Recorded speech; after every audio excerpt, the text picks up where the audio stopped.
Halo, jumpa lagi. Kali ini saya akan menjelaskan salah satu fenomena alam, salah satu gejala alam, atau salah satu peristiwa alam yang terlihat sederhana peristiwanya, ya, tetapi memberikan manfaat yang luar biasa bagi kehidupan manusia. Nah, dikatakan sederhana tadi ya. Kenapa? Ya, karena hanya dengan menggerakkan sebuah konduktor, ya, bahan konduktor. Nah, bahan konduktor itu umumnya terbuat dari bahan logam, ya, berupa bahan logam. Nah, seperti ini.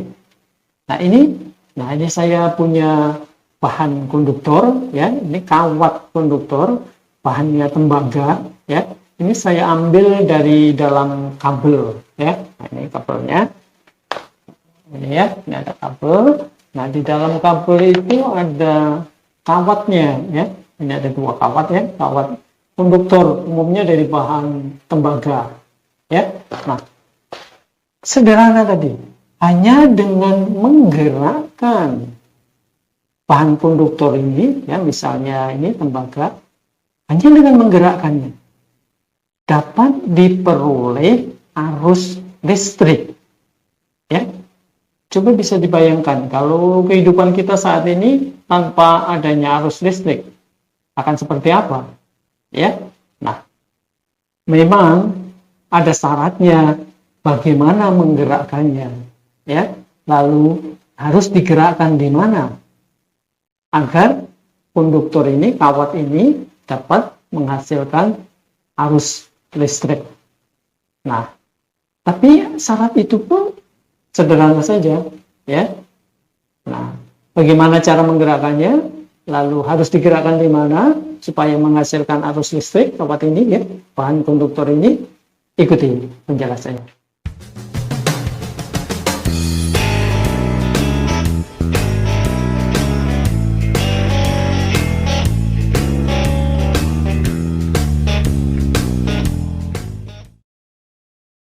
Ini batang konduktor atau kawat konduktor mau digerakkan di udara. Kita mau tahu adakah sesuatu yang terjadi di dalam konduktor itu? Iya, sepertinya tidak terjadi apa-apa di dalam konduktor. Kita lihat lebih dekat, coba. Iya, tidak ada apa-apa ya.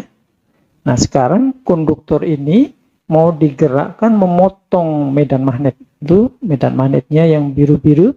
Coba kita lihat memotong ke bawah. Iya, timbul arus listrik di dalam konduktor ya. Coba kita lihat lebih dekat. Iya, arus listrik timbul di dalam konduktor saat bergerak memotong medan magnet. Dan ini tidak terjadi kalau bahannya adalah non-konduktor atau isolator. Seperti ini. Tidak terjadi arus listrik. Nah, kalau begitu, bahan konduktor, misalnya kawat tembaga, kalau digerakkan memotong medan magnet, bisa dijadikan sumber arus listrik. Betul? Ingat itu baik-baik ya. Yang menjadi pertanyaan sekarang, dari mana asal-usul arus ini? Arus yang timbul dalam konduktor ini, ya. Lalu, kenapa arah arusnya ke kanan, menuju ke ujung kanan konduktor? Kenapa kok tidak ke ujung kiri? Ikuti penjelasannya. Ini perbedaan mendasar antara konduktor dan non-konduktor. Pada konduktor itu kaya akan apa yang disebut elektron-elektron bebas, ya. Ini elektron bebas. Elektron yang dapat bergerak bebas, ya. Kalau ada energi yang menggerakkannya, ada gaya yang menggerakkannya, ya. Nah, perlu diingat bahwa elektron-elektron bebas ini bukanlah elektron-elektron pada kulit atomnya. Nah, ini elektron yang bergerak mengitari inti atomnya pada suatu atom, gitu ya. Nah, nanti akan saya buatkan video tentang bagaimana terjadinya elektron bebas. Ya. Nah, sementara itu pada non-konduktor, elektron bebas hampir tidak punya sama sekali. Ya, ini perbedaan mendasar antara non-konduktor dan konduktor. Pada suatu rangkaian listrik, kabel-kabel penghubung adalah konduktor listrik, sehingga kabel-kabel itu kaya akan elektron-elektron bebas. Contoh di sini ada kabel merah, ada kabel biru. Ya, dilengkapi juga ada baterai, ada bohlam lampu, dan ada saklar es. Kalau saklar es ditutup, maka kutub negatif baterai akan menolak elektron-elektron bebas pada kabel, ya, karena senama, ya, negatif dan negatif. Sementara kutub positif baterai akan menarik elektron-elektron dari kabel tersebut, ya, sehingga aliran elektronnya seperti ini. Ya, keluar dari kutub negatif baterai dan masuk ke kutub positif baterai, ya. Nah, aliran-aliran elektron inilah yang kita kenal sebagai arus listrik yang disimbolkan dengan I itu.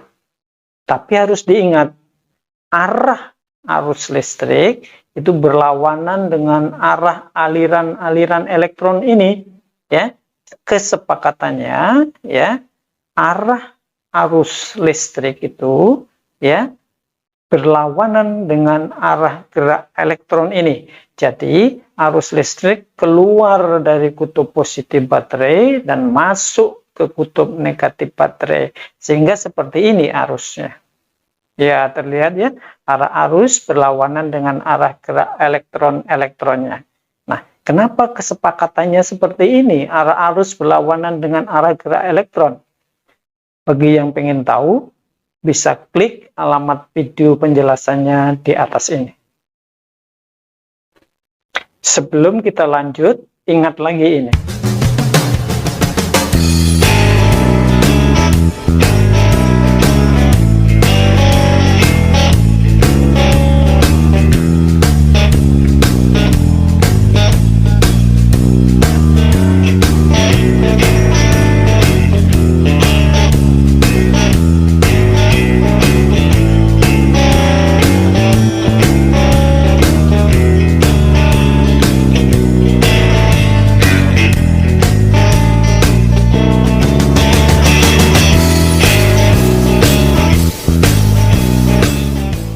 Sekarang perhatikan elektron-elektron bebas ini.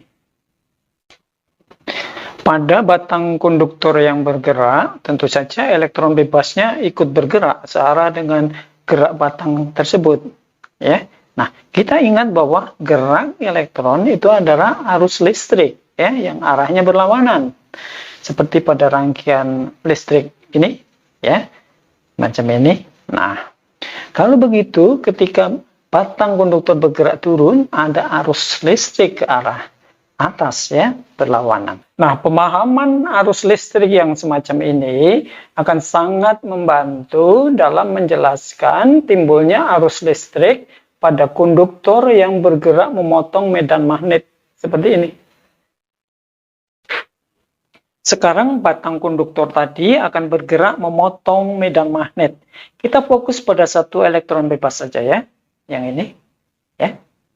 Nah, gerak elektron ke bawah menimbulkan arus listrik ke atas, menyebabkan elektron tersebut mengalami gaya Lorentz, ya. Nah, di sini syarat terjadinya gaya Lorentz sudah terpenuhi. Ada arus listrik dan ada medan magnet. Nah, arah gaya Lorentz ditentukan menggunakan kaidah tangan kanan. Seperti ini, ya, masih ingat? Ya, gaya Lorentz-nya tegak lurus keluar telapak tangan. Iya, nah kita terapkan pada batang, ya, gaya Lorentz-nya ke kiri, ya. Nah, gaya Lorentz ini akan betul-betul menggerakkan elektron bebas tersebut. Ya, kita lihat. Iya, bergerak ke kiri elektron bebas. Tentu saja semua elektron bebas, tidak hanya satu itu, ya. Nah, gerakan elektron bebas ini adalah arus listrik yang tentu saja arah arusnya berlawanan dengan gerak elektron tersebut, ya. Jadi arah arusnya ke kanan, ya, menuju ujung kanan konduktor. Nah, kita lihat lebih dekat lagi. Nah, seperti ini arah arusnya, ya.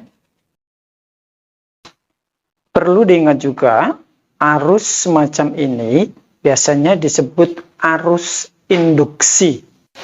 Sebab arus ini terjadi karena induksi, karena imbas, atau karena akibat dari batang konduktor yang bergerak memotong medan magnet. Jadi bukan berasal dari sumber arus listrik, seperti misalnya batu baterai, ya, atau aki, akumulator, seperti itu. Ya.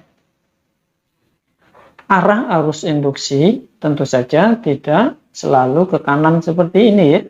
Bergantung pada gerak batang konduktor, ya, arahnya kemana, dan arah medan magnet B tersebut. Ya. Ada cara cepat untuk menentukan arah arus induksi seperti ini. Jadi tidak perlu tahu dulu kemana arah gaya Lorentz-nya. Tidak perlu tahu dulu arah gerak elektron bebasnya. Ya. Nah, sudah ada video yang menjelaskan caranya. Silakan dilihat, lalu disimak penjelasannya.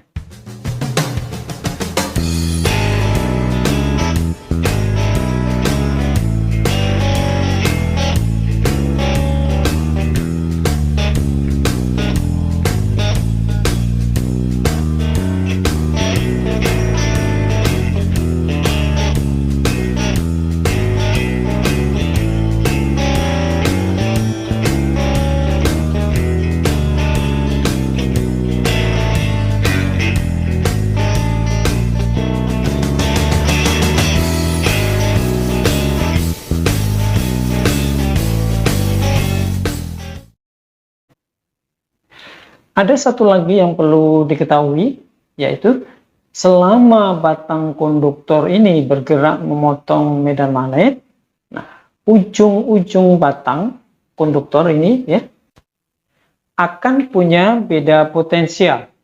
Artinya, salah satu ujung potensialnya positif dan ujung yang lain potensialnya negatif. Nah, bagaimana menentukan mana ujung yang positif dan mana ujung yang negatif? Sudah ada video penjelasannya juga. Nah, silakan dilihat dan disimak penjelasannya. Terima kasih sudah menyaksikan video saya. Jangan lupa subscribe supaya video ini bisa terus berkembang, dan tekan gambar lonceng supaya kalau ada video-video baru bisa menjadi yang pertama mendapatkannya, ya. Jangan lupa juga bagikan kepada teman-teman yang lain agar mereka juga memperoleh manfaat dari video ini. Sampai jumpa di video-video berikutnya.